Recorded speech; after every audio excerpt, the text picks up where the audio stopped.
Ladies and gentlemen, my name is James Scaresbrook, also known as the Intrepid Wino, and as you can see, I am in quite a different location for today's edition of Let's Taste. I'm at Mount Hotham, which is in the Victorian Alps. I'm lucky enough, my family have membership at a lovely little lodge up here, and so I'm up here for the week with my dad. I thought I'd bring a couple of really good bottles. So I'm doing quite a special tasting. In fact, I think there might be two of the last Cape Mentelle Cabernet Sauvignon bottles I have in my cellar. So I'm going to taste two vintages. Both with a reasonable amount of age on them. So they are the 1996 Cabernet Sauvignon from Cape Mentelle, which is in the Margaret River, of course. If people didn't know, one of the original wineries down in the Margaret River in Western Australia. I think goes back to the 70s. And the other one is the 2002 vintage. So as you can probably see, I've got slightly different equipment for this episode, thanks to the lodge. So I think I'll probably start with the slightly younger wine. So let's open the 2002. If I hadn't mentioned it already, I several years ago used to work at Domaine Chandon in the Yarra Valley, which is owned by Moet Hennessy, a French company, who also own Cape Mentelle, amongst other wineries around the world, and that probably plays into why I have a little bit of Cape Mentelle in my cellar.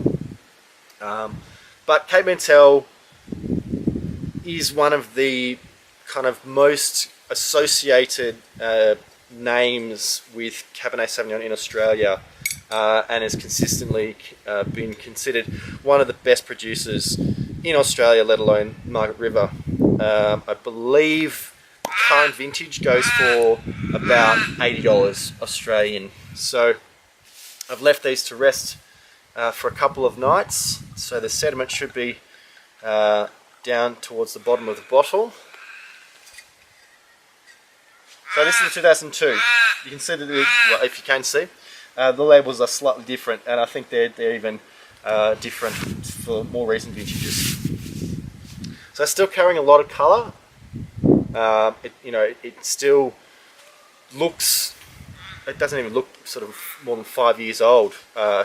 2002 from memory, I'm not sure if it was necessarily the case over in Western Australia, but certainly in Southeastern Australia it was a very cool vintage, really ideal for white wines and sparkling wines.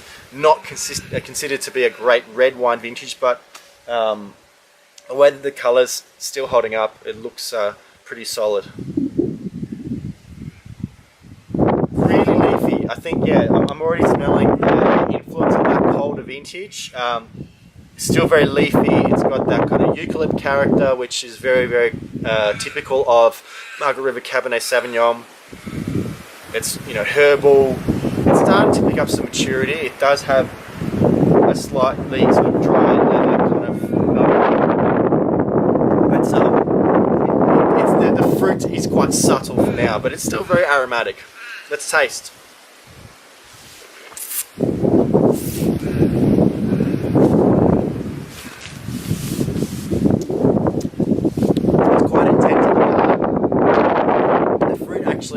Is very present on the palate. It's nice and juicy, but very focused as well. The tannins are quite fine. It has softened out quite nicely, I think. It has good drive on the palate, but the lovely sort of dark red berry notes are really, really pleasant. It's a very fresh wine, and it's, I think, with it, just a little bit of softness there of the tannins. Besides that, it's a very youthful looking Cabernet Sauvignon, so I think that's a really excellent, it's an excellent condition actually. Okay, so now I'm going to open the 1996, so we are looking at a 20-year-old wine here.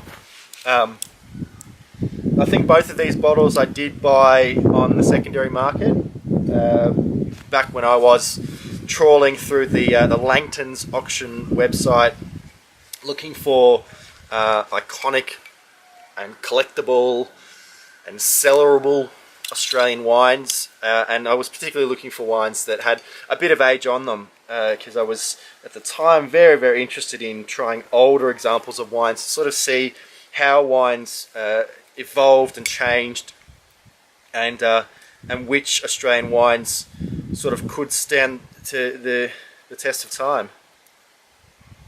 And I'm having some difficulty with the cork here.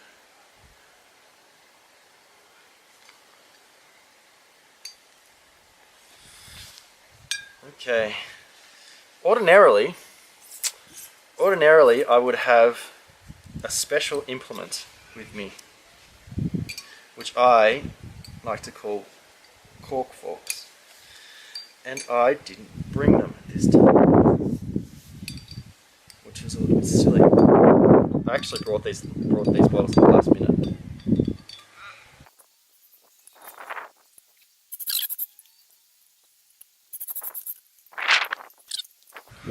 Okay, so as has happened a number of times already on Let's Taste, the cork has disintegrated, so I'm going to be basically pouring through the cork because unfortunately I don't have my usual implement with me.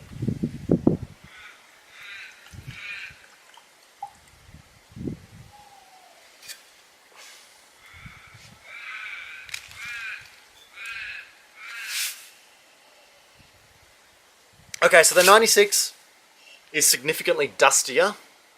It does have slightly more of a charred, really kind of dusty red earth note to it.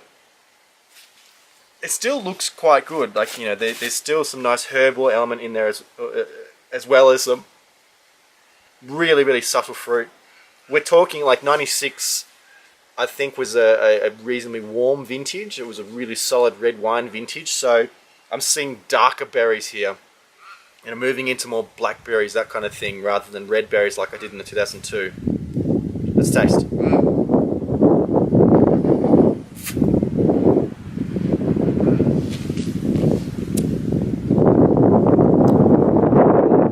Again, still very vibrant and fresh. The tannins are really, really softened now. They're very well integrated. I'm not seeing any influence of oak. It's very fine, but still quite exuberant on the palate. This really is a wine that has stood the test of time quite exceptionally. 96 was a really outstanding vintage for Margaret River Cabernet, and I think that this is excellent evidence of that fact, if I did manage to ruin the cork here. But look, thank you very much, guys, for watching this little tasting. I do recommend trying some Cape Mentelle Cabernet. It is an iconic Australian wine. If you did enjoy this video, please hit that like button below. Make sure you subscribe to the Intrepid Wino YouTube channel so you can get the latest videos as soon as they become available. Come and visit me at intrepidwino.com. Make sure you're following me on social media. Thanks guys for watching, and until next time, cheers.